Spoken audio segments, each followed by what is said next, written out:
Setelah menjalani pengasingan di Ende dan Flores, Bung Karno sebagai tawanan pemerintah kolonial Belanda pada kurun waktu 1938 sampai 1942, ia dikirim ke Bengkulu. Pengasingan ke Bengkulu merupakan strategi Belanda untuk mematahkan semangat juang Bung Karno. Selama pengasingan di Bengkulu, Bung Karno ditawan di sebuah rumah milik pengusaha Tionghoa. Rumah ini dibangun oleh Chang Cheng Kuat pada tahun 1918. Rumah pengasingan Bung Karno ini berdiri di atas tanah seluas 40.434 meter persegi. Rumah pengasingan ini dijadikan Bung Karno sebagai tempat berkumpulnya pemuda dan berlatih drama Monte Carlo. Bung Karno selama diasingkan di Bengkulu bersama dengan rekan-rekan tokoh Muhammadiyah Bengkulu membina salah satu tonil, yaitu tonil Monte Carlo, di mana tonil ini sendiri memiliki beberapa cerita yang dapat membangkitkan semangat perjuangan dari generasi muda kala itu untuk berjuang melawan Belanda kala itu.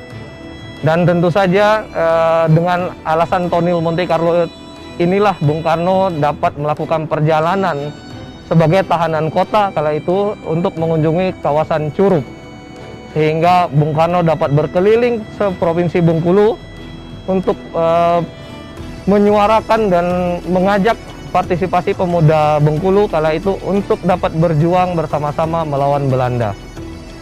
Di samping tonil Monte Carlo, Bung Karno juga berperan serta dalam pendidikan, yaitu dengan mengajar di salah satu sekolah Muhammadiyah di kota Bengkulu.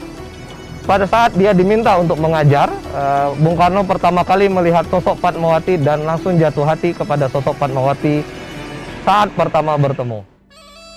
Semangat juang pemuda Bengkulu dibakar Bung Karno melalui grup pertunjukan ini. Pertunjukan musik dan drama ini dijadikan media penanaman nilai-nilai sosial dan nasionalisme. Naskah cerita yang ditulis dengan cara yang indah oleh Bung Karno mengelabui Belanda yang terus mengawasi segala gerak-geriknya di pengasingan. Semangat juang Bung Karno yang ingin dipadamkan Belanda ternyata tidak sesuai dengan apa yang telah direncanakan. Semangat berapi-api Bung Karno yang membara ditularkan kepada masyarakat dan pemuda Bengkulu. Pendekatan lain yang dilakukan Bung Karno adalah dengan merancang ulang bangunan Masjid Jami.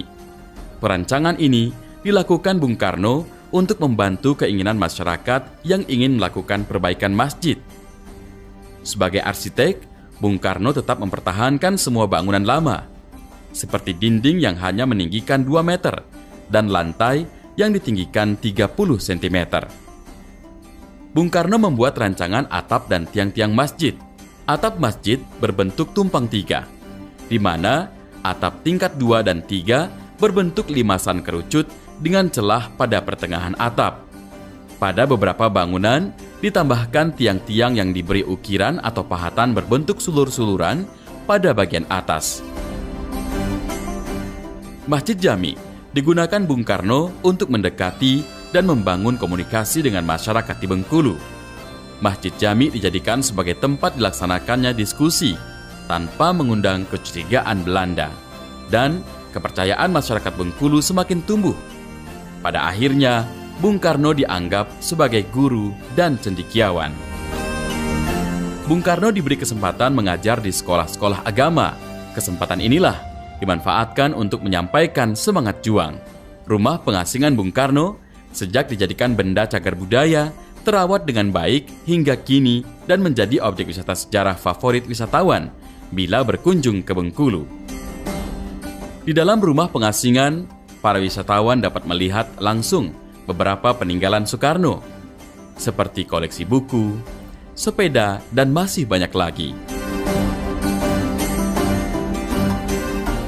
Dan di bagian belakang, terdapat sumur yang tak pernah kering mata airnya dan biasanya digunakan para wisatawan untuk membasuh muka dan mengambil wudhu.